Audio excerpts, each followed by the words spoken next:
My name's Rachel, I'm 25, and for as long as I can remember, my parents never saw me as their daughter, just their maid.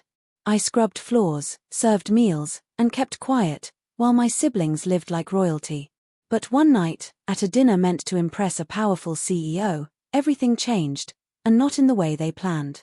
Before I share how it unfolded, tell me in the comments where you're watching from, and don't forget to subscribe for more true stories about family drama, betrayal, and courage. I wish I could tell you my childhood was warm, filled with laughter, and that I grew up in a home where love wasn't something you had to earn. But if I'm being honest, it was nothing like that. From the time I was old enough to carry a laundry basket, I wasn't a daughter, I was the house help. My name is Rachel. I'm 25 now, but when I close my eyes, I can still see 12-year-old me dragging a heavy vacuum cleaner across the living room while my brother lounged on the couch playing video games. My parents didn't just ask me to help with chores, they expected me to take care of everything. Dishes, laundry, mopping, cleaning bathrooms. If guests came over, I was the one in the kitchen making snacks, while my siblings laughed with friends in the den. I remember one particular Saturday morning when I was about 15. The sun was shining through the blinds, and I heard my friends outside riding their bikes. I wanted so badly to join them, but my mom's voice cut through the house like a whip. Rachel, don't just stand there, scrub that floor properly. It looks streaky. I looked down at the mop in my hands, water dripping onto my shoes, and felt my throat tighten. My brother, Jake, was upstairs sleeping in. My sister, Alyssa, was getting ready to hang out at the mall. And me. I was on my knees scrubbing tiles like I was paid to live there. The worst part wasn't the chores themselves, it was the way my parents dismissed me when I tried to speak up. Once, I worked all afternoon polishing the silverware before Thanksgiving dinner. When I placed it neatly on the table, I hoped for at least a good job. Instead, my father said flatly, "Next time, make sure the spoons are shinier." Guests notice these things. That night, after everyone had eaten and gone home, I was the one scraping plates and wrapping leftovers. I remember watching Alyssa laugh with her friends on the porch while I stood at the sink with pruned fingers. A part of me broke every time I realized that no matter how hard I worked, I wasn't seen as part of the family, I was staff. By the time I was in high school, I started noticing how other families worked. My best friend, Megan, invited me over one evening. When dinner was over, everyone pitched in to clear the table. Even Megan's dad rinsed dishes and set them in the dishwasher. I stood there frozen, holding a glass, because I'd never seen a father wash dishes before. Her mom nudged me gently and said, "Rachel, just put it on the counter, we'll handle the rest." That night, walking back home, my chest felt heavy. I realized that what I'd thought was normal in my house wasn't normal at all. There were moments I tried to push back, though quietly. One summer, when I was about 17, I decided not to fold the laundry right away. I left it sitting on the couch for a few hours while I read a book in my room. The moment my mom found it, she stormed in and scolded me as if I'd committed a crime. "Do you think clothes fold themselves? Do you think you can slack off in this house?" I remember clutching the book tighter, staring at the pages without really reading.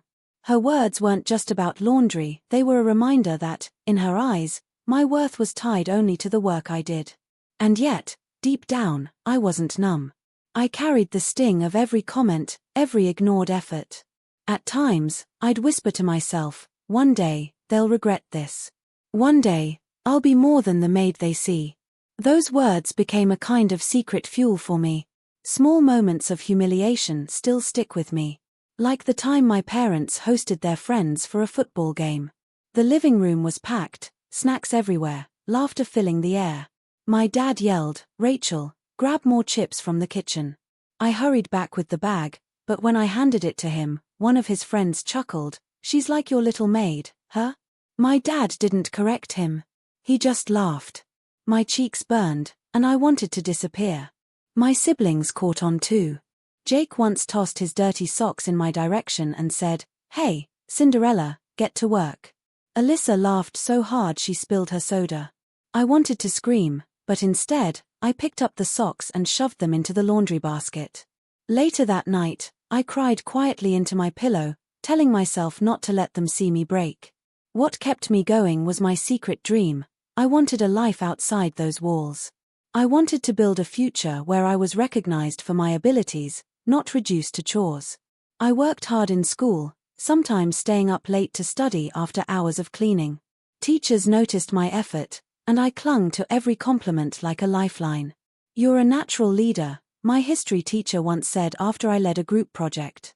I held on to that praise, hiding it away like treasure. Still, my parents never seemed to see it. To them, I was useful only when I was bending over a sink or wiping down countertops. There was one evening, right before prom, that still haunts me.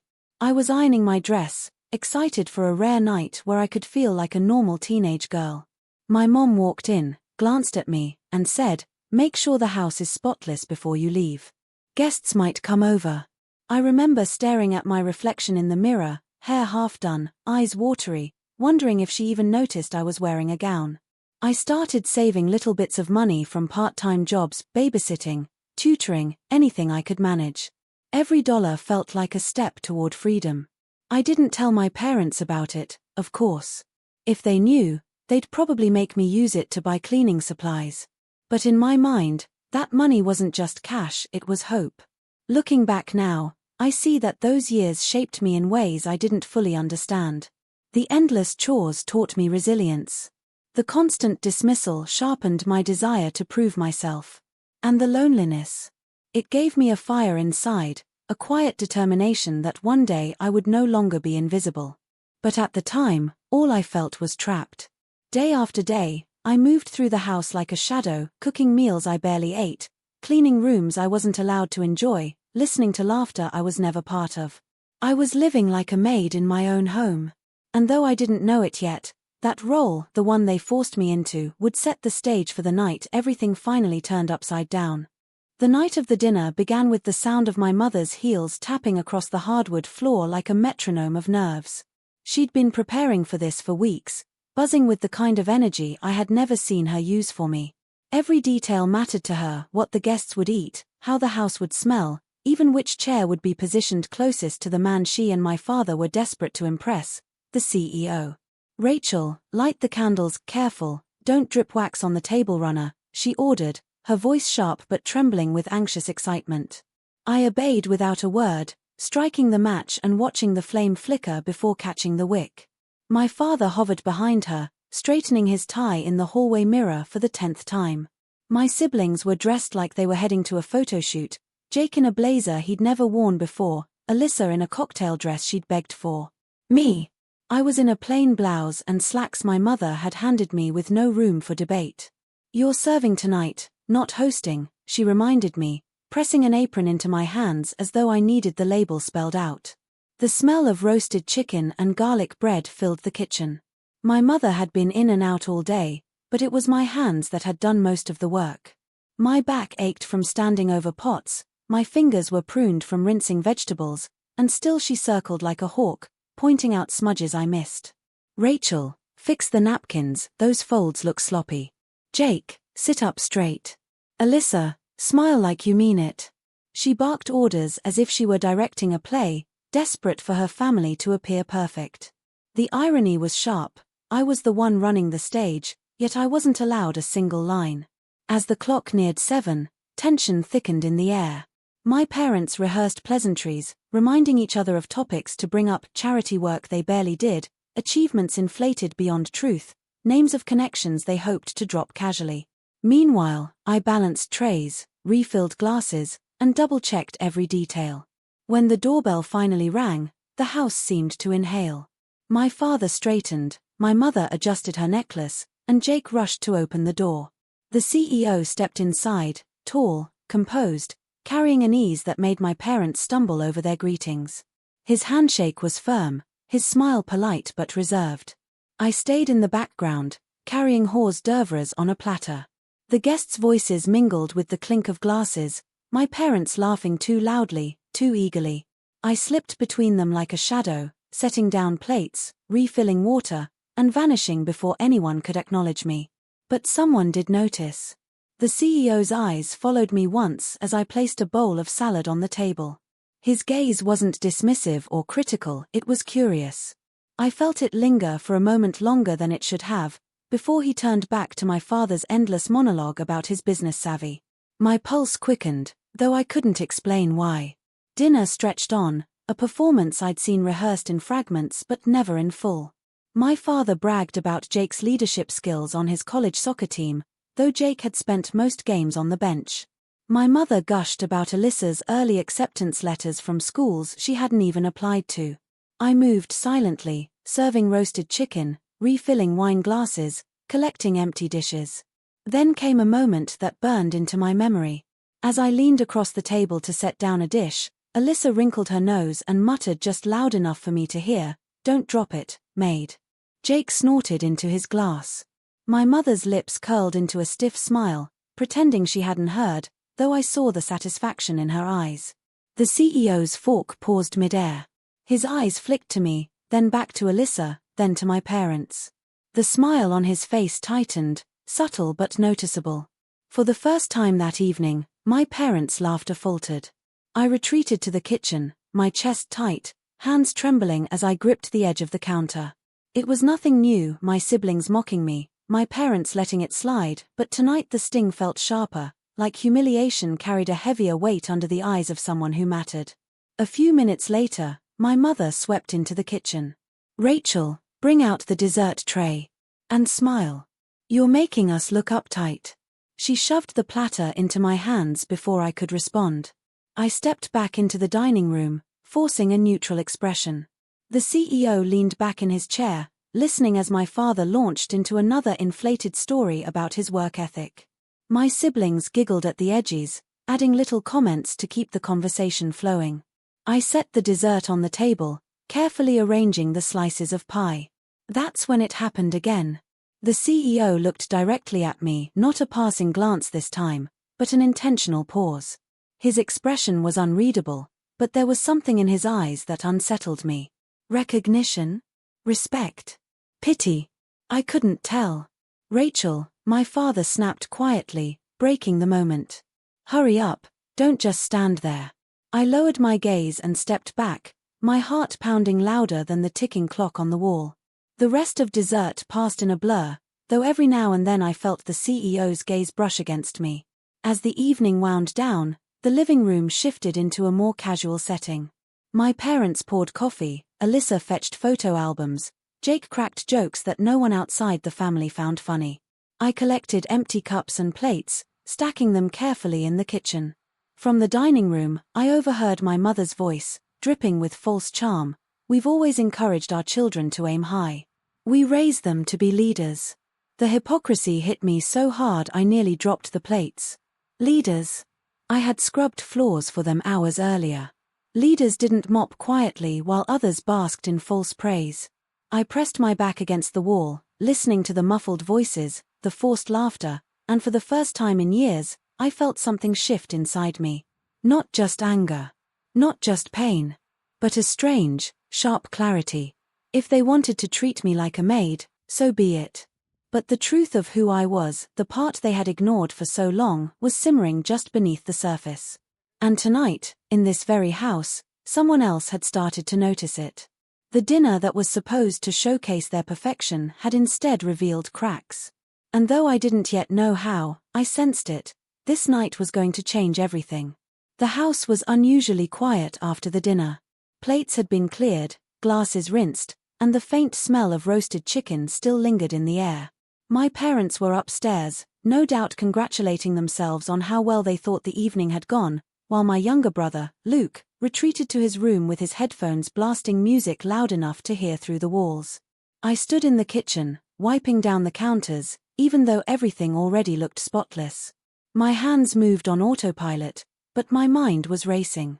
That moment at dinner when Mr. Thompson, the CEO my parents wanted so badly to impress, turned to me and called me boss, kept replaying in my head. The way my parents' faces froze, caught between fake smiles and pure horror, was etched into my memory. But instead of feeling triumphant, I felt a storm rising inside me. For years I had swallowed every insult, every order, every reminder that in my own family, I was nothing more than a servant. Tonight, for the first time, someone had seen me differently. And it made me realize just how deeply my resentment ran. As I put the dish towel away, I heard faint voices drifting down the hallway. My parents' bedroom door wasn't shut all the way. Their tone was sharp, hurried, the way it always was when they thought I wasn't listening. "Did you see her?" my mother hissed. The way she sat there, like she belonged at the table. "She embarrassed us," my father muttered back. "Always so quiet until the wrong moment. Why did he call her that? Boss. She probably set it up somehow." I froze in place, my breath caught in my throat. Embarrassed them? After everything I'd done, scrubbing floors, cooking meals, running errands, they still believed I was nothing but a burden, an inconvenience. Something cracked inside me. For the first time, instead of retreating quietly, I felt my chest tighten with anger. The next morning, my mother walked into the kitchen while I was making breakfast. She didn't look at me when she spoke. "Rachel, make sure you take Luke's laundry out of the dryer. He needs his uniform pressed before school." I stared at her, spatula in hand. Normally, I would have obeyed without a word. But the memory of her words last night burned in my ears. "Why can't Luke do it himself?" I asked, my voice calm but firm. My mother blinked, caught off guard. "Excuse me? He's old enough. He's 15, Mom. He knows how to fold a shirt." Her lips pressed into a thin line, and for a moment she didn't answer. Then she picked up her coffee mug and muttered, "Don't start, Rachel. Just do as I say." I didn't. I flipped the eggs, plated them, and sat down at the table without moving toward the laundry room. My mother's silence filled the kitchen, heavy and uncomfortable, but I didn't care. For the first time, I felt a spark of control. Later that day, Luke barged into my room, his uniform wrinkled. "Why didn't you iron this?" he snapped. "I got detention last time my shirt looked like this." I looked up from the notebook I was writing in, meeting his glare. "Because it's not my job, Luke. Do it yourself." His eyes widened. "Mom's gonna freak when she hears you talk like that." "Then let her," I said, my voice steady. "I'm not your maid." He muttered something under his breath and stormed out, slamming the door. Normally, the sound would have made me flinch. But this time, I felt strangely free. Still, guilt tugged at me. Luke wasn't the enemy. He was just spoiled, conditioned by the way our parents had raised him. The real resentment I carried wasn't about ironing shirts, it was about years of being dismissed, diminished, and silenced. That evening, as I set the table for dinner, my father walked in, his tie loosened from a long day at work. He looked at the neatly arranged plates, then at me. "Your mother tells me you've been talking back," he said flatly. I swallowed hard. "I just asked why Luke couldn't handle his own laundry. That's not talking back. That's a question." His jaw tightened. "You don't question your mother. You do as you're told. This house works because everyone knows their place." "Everyone except me," I whispered. "What was that?" I met his eyes, the words tumbling out before I could stop them. I said, "Everyone knows their place except me. Because my place is doing everyone else's work. Cooking, cleaning, laundry, errands, while you all treat me like I don't exist unless I'm useful. I'm tired of it." The room went still. My father's eyes narrowed, but behind the anger, I caught a flicker of something else, fear, maybe, or recognition. Dinner that night was tense. My parents avoided looking at me, but their silence was louder than words. Finally, halfway through the meal, my mother spoke. "Rachel, tomorrow we're having the Johnsons over. Make sure the house is spotless, and prepare something nice. Maybe that casserole you do." I set my fork down slowly, my hands trembling. "No." The word hung in the air like a thunderclap. My mother's eyes widened. "What did you say?" I said no. "I'm not your maid. I'm your daughter." My father slammed his hand against the table. "Enough. Don't disrespect your mother." I pushed back my chair, the legs scraping against the floor. My heart pounded in my chest, but I forced myself to keep my voice steady. "You disrespect me every single day. You don't see me as a person, only as someone to serve you. Well, I'm done. I won't live like this anymore." For a moment, no one spoke. Even Luke stared at me, his mouth open. The weight of years of silence pressed against me, but this time, I refused to bow. I left the table and went to my room, closing the door firmly behind me. My hands were still shaking, but for the first time in my life, they weren't from fear, they were from release. I could hear muffled voices downstairs, my parents whispering urgently, no doubt plotting what to do about my sudden rebellion. But I didn't care. Lying on my bed, staring at the ceiling, I felt the anger inside me finally breathe. It wasn't gone, not by a long shot, but it was no longer trapped. For the first time, I had let it out into the world, and there was no taking it back. And deep down, I knew something had shifted. My parents could try to ignore it, pretend it was just a phase, but the truth was undeniable. I wasn't their maid anymore. I was Rachel. And they would have to face that. The silence after my outburst lingered for days. My parents barely spoke to me, their disappointment radiating in icy glares and clipped orders that I no longer obeyed. Luke avoided me altogether, torn between loyalty to them and confusion about the sister he'd never really seen until now. By Friday evening, my mother finally broke the silence. She stood in the doorway of my room, arms crossed, her voice sharp and businesslike. "Rachel, we're hosting another dinner tomorrow. Mr. Thompson will be there. This time, I expect you to behave." I looked up from the notebook I had been writing in, the same one where I scribbled thoughts I was too afraid to say aloud until recently. "Behave?" I repeated. "You mean serve?" Her eyes narrowed. "Don't twist my words. This dinner matters. Your father's future depends on it. I won't let you ruin it." A bitter laugh escaped my lips before I could stop it. "Funny, you're worried about ruining things when I'm the one who's been treated like the hired help all my life." She flinched at my words, but her expression hardened quickly. "You'll be there. That's not a request." Saturday came with a heavy weight pressing on my chest. The house was buzzing with nervous energy. My mother directed every detail, the polished silverware, the spotless floors, the expensive wine she saved for occasions like this. My father rehearsed stories he thought would impress Mr. Thompson, muttering them under his breath while straightening his tie in the mirror. And me.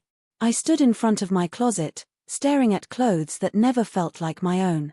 My parents had always chosen what I wore to these events, something plain enough not to draw attention but proper enough to reflect family values. But tonight, I decided differently. I slipped into a simple navy dress I'd bought with my own paycheck from my part-time job. It wasn't flashy, but it was mine. When I walked into the dining room, my mother's eyes widened. "That's not what I set out for you." "I know," I said simply, taking my seat. Her lips parted as if to scold me, but the sound of the doorbell interrupted her. She hurried off, plastering on the smile she saved for company. Mr. Thompson arrived with his wife, both of them warm and gracious. He carried himself with the calm authority of someone used to commanding rooms, but he wasn't arrogant. If anything, he seemed more observant than most, his eyes sharp but kind. "Thank you for joining us again," my father said, shaking his hand too firmly. "We're honored." "The honor's mine," Mr. Thompson replied smoothly. Then his gaze flicked to me, and I swore I saw recognition in his eyes, a spark that made my parents shift uncomfortably. Dinner began with small talk, work, community events, the weather. My parents steered every topic toward their own achievements, their voices a little too eager, their laughter a little too loud. I sat quietly, listening, until Mr. Thompson asked a question that made my mother stiffen. "Rachel, wasn't it? What are you working on these days?" The table fell silent. My fork froze midway to my mouth. No one had ever asked me that in front of guests before. I began, catching my mother's glare from across the table. For a second, old habits tugged at me to shrink back, to say as little as possible. But then I remembered her whispers, her dismissals, the years of invisibility. "I've been working part-time at a local office," I said, forcing my voice steady. "Helping with scheduling and records. It's not much, but I've been learning how the business runs." "That's impressive," Mr. Thompson said with a nod. "Learning the operations side is how I got started." My parents exchanged nervous glances, trying to redirect the conversation. But Mr. Thompson wasn't done. Halfway through the meal, while my mother boasted about the sacrifices she and my father made for the family, Mr. Thompson leaned back in his chair, studying me thoughtfully. You know, he said, his tone casual but deliberate, the way you handled yourself the other night stuck with me. My fork clinked against the plate. Me? Yes, he said, smiling slightly. Most people your age would have tried to fade into the background, especially in a room full of adults talking business. But you carried yourself with quiet confidence. That's rare. I felt heat rise to my cheeks. My mother shifted in her seat, her knuckles white around her wine glass. She doesn't usually, my father began, but Mr. Thompson cut him off gently. No, let me finish. Rachel, you remind me of someone I used to work for, back when I was just starting out. She wasn't the loudest person in the room, but when she spoke, people listened. Because she chose her words carefully. You've got that same presence. The table was frozen. My parents looked like statues, their rehearsed charm slipping away. Then came the words I never expected. Mr. Thompson set down his glass, leaned forward slightly, and said, Truth be told, when I called you boss the other night, it wasn't a mistake. It was respect. You carry yourself like one.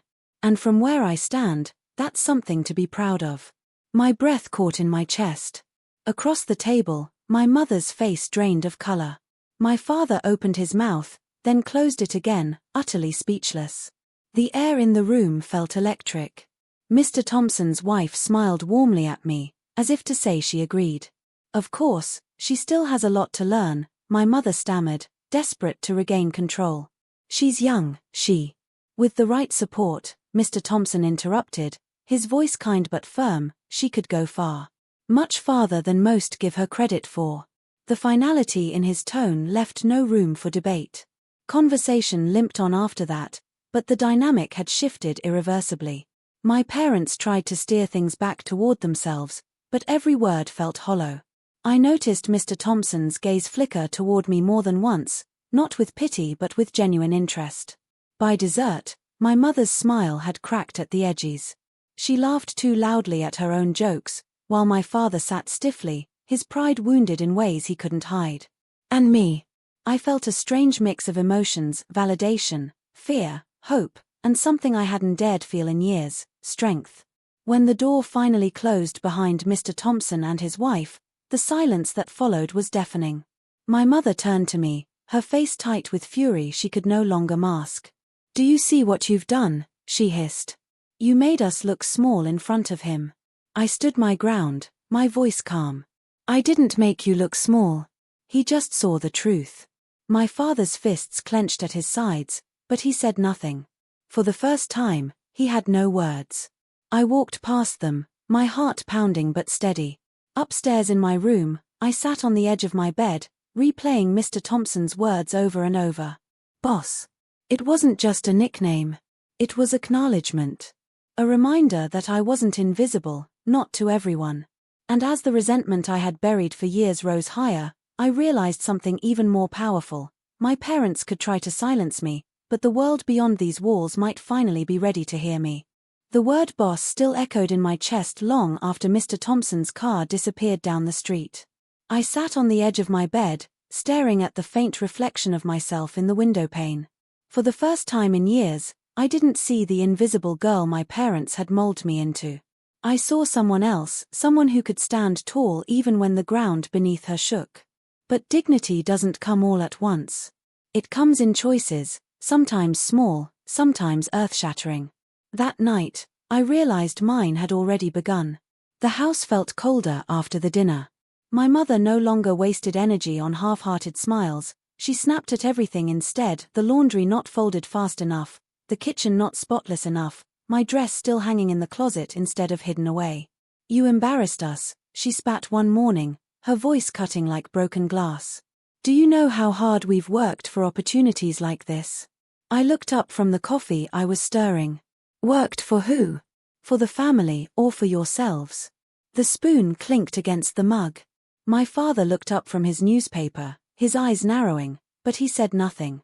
It wasn't that he agreed with me, he was simply too proud to admit he'd been shaken by someone else's opinion. For the first time, their words didn't pierce me. They rolled off like rain. Somewhere deep inside, a wall had formed. Later that week, Luke found me in the backyard, sitting on the old swing that had rusted at the edges. He hesitated, then sat on the grass nearby. "You've changed," he said quietly. "Maybe I've just stopped pretending." He picked at the blades of grass between his fingers. "Mom and Dad, they don't know how to handle you anymore. Maybe they shouldn't have tried to control me in the first place." Luke's eyes met mine, and for a second, I saw conflict flash across his face. He wasn't cruel like them, not really. He was just afraid of losing the approval he'd been fed like oxygen his whole life. "I'm not brave like you," he admitted. His words softened something in me. "You don't have to be like me. You just have to be true to yourself. That's harder than it sounds." He nodded slowly, as if turning the thought over in his head. A week later, I was leaving the small office where I worked part-time when a sleek black car pulled up. The window rolled down, and there was Mr. Thompson, his familiar calm smile in place. "Rachel," he greeted. "Mind if I steal a minute of your time?" My heart thudded. I stepped closer. "I meant what I said the other night," he continued. "You have a presence, and more importantly, you have potential. My company is looking for assistance in our operations department. It's entry-level, but it's a foot in the door. You'd be learning directly from some of the best minds in the business." I stared, stunned. No one had ever handed me an opportunity without strings, without reminding me of everything I owed in return. I don't know what to say," I whispered. "Say yes," he replied simply. "But only if it's what you want, not what anyone else wants." The words lit a fire inside me. For so long, my choices had been swallowed by my parents' demands. This time, the choice was mine. "I'll think about it," I managed, though I already knew the answer in my heart. Telling my parents was another matter. That evening, I gathered the courage to speak while they were finishing dinner. "I was offered a position," I said, my voice steady. "With Mr. Thompson's company." The fork slipped from my mother's hand. My father's jaw clenched. "You can't just run off like that," my mother snapped. "We need you here. There's laundry, cleaning." "I'm not your maid," I interrupted firmly. "Not anymore." The words hung in the air, sharp and unyielding. My father slammed his palm against the table. "You're ungrateful," he thundered. "Everything we've done for you, and this is how you repay us? Running off to chase fantasies?" "It's not a fantasy," I said, my voice shaking but strong. "It's a job. A future. My future." Their silence afterward was louder than their anger. The decision to leave didn't happen overnight, but it didn't take long either. The next few days, I packed little by little: clothes, my notebook, a few books I had bought with my own money. I didn't have much, but every item I placed in the suitcase felt like reclaiming a piece of myself. One evening, while I was folding a sweater, my mother appeared in the doorway. "You think you're strong," she sneered. "But the world will eat you alive." I met her gaze. "Maybe it will. But at least it'll be my fight." For once, she had no reply. The night I left, the air outside was cool and still. My suitcase felt heavier than it should have, not because of what was inside, but because of what I was leaving behind. Luke was the only one who came to see me off. He hovered by the front door, his hands shoved in his pockets. "Are you sure about this?" he asked. "Yes," I said softly. "More sure than I've been about anything." He swallowed hard. "I wish I had your courage." "You will," I told him. "One day." For the first time, he hugged me, awkward, unsure, but real. "Take care of yourself, Rachel," he whispered. "You too," I replied. Then I stepped into the night, pulling the suitcase behind me, the wheels crunching against the gravel driveway. As I walked down the dimly lit street, every step felt both terrifying and liberating. The house grew smaller behind me, its windows glowing faintly, but it no longer felt like home. I thought about the years I had scrubbed floors, cooked meals, silenced my voice. I thought about the moments I had cried quietly, unheard and unseen. And then I thought about the word boss, not as a title, but as proof that someone finally saw me for who I could be. The night air filled my lungs, cool and sharp, and I realized I wasn't just leaving a house. I was leaving behind years of buried resentment, years of silence. For once, I wasn't running away. I was walking away, head high, shoulders straight, with dignity that was mine and mine alone. I moved into a modest apartment near the city. It wasn't much: peeling paint on the walls, creaky floors, a window that only half closed, but it was mine. I furnished it with second-hand finds, each piece chosen by me, for me. The first night, I lay on the thin mattress, staring at the ceiling, a mixture of fear and exhilaration buzzing in my chest. I had no guarantees, no promises of what tomorrow would bring. But I had freedom, and that was more valuable than anything I'd ever known. When I walked into Mr. Thompson's company on my first day, I felt the same fear I'd carried for years trying to live up to my parents' expectations. But this time, the fear wasn't about disappointing anyone else. It was about proving to myself that I belonged. "Welcome aboard," he said warmly, shaking my hand. "Let's get to work." And for the first time in my life, the words didn't feel like a burden. They felt like a beginning. Looking back one last time, I realized my story wasn't about revenge or even proving my parents wrong. It was about proving myself right. They had treated me like a servant, but I chose to walk away with my head held high. Dignity wasn't given to me, it was claimed, step by step, choice by choice. And as the city lights flickered outside my new window, I smiled. For the first time, I wasn't invisible. I was free.